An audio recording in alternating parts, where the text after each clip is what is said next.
বীরের বাবা বীরের মাকে কি উপহার দিয়েছে এটা জানতে চাই। অনেক কিছুই। এবার ঈদে কি পেয়েছে? আজকে ব্রেকিং নিউজ। এবার একটি টিভি প্রোগ্রামের লাইভে এসে স্বপ্নম ইয়াসমিন বুবলি যেন হাটে হাড়ি ভেঙে দিলেন সাকিব খানের এগেইনস্টে। গত কিছুদিন আগে দেখা গিয়েছে সাকিব খান বেশ কড়া স্বরে বলেছেন বুবলির সাথে নাকি তার কোনো সম্পর্ক নেই, তার সঙ্গে আর তার কোনো পারিবারিক সম্পর্ক নেই, এমনই একটি কড়া বক্তব্য দিয়েছিলেন ঢালিউড কিং। তবে তাহলে কেনই বা বুবলি এবার টিভিতে এসে এমন কথাটি বললেন?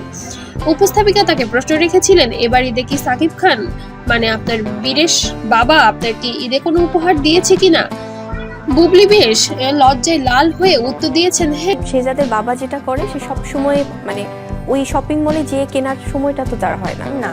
তো সে হয়তো একটা অ্যামাউন্ট দিয়ে দিচ্ছে যে ঠিক আছে তোমরা তোমাদের মতো করে করে নাও বা শেহজাদের জন্য বা যেটাই, কিন্তু তার পছন্দ অনেক সুন্দর যে মতো। অবশ্যই দিয়েছে, তবে কত টাকার পুরস্কার দিয়েছে এবং কি গিফট দিয়েছে তা আমি কিছুই বলতে চাইছি না। আমি আর আমার পারিবারিক বিষয়গুলো সামনে আনতে চাই না। এমনই একটি কথা যেন অপবিশ্বাস প্রতিবারের মতোই বলে আসে। তবে কি এবার অপুর কথাই হাঁটছেন শবনম ইয়াসমিন বুবলি?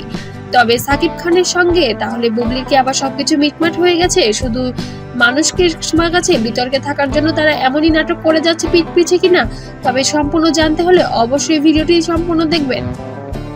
ঈদের গিফটস হয় কি ঘুরে ফিরে তো আমাদের খুব যেমন আছে না, ক্লোদিং এর দিক থেকে কাপড় চোপড়ের দিক জামা থেকে কাপড় তো সব আর কি। মাস্ট। হ্যাঁ, যেমন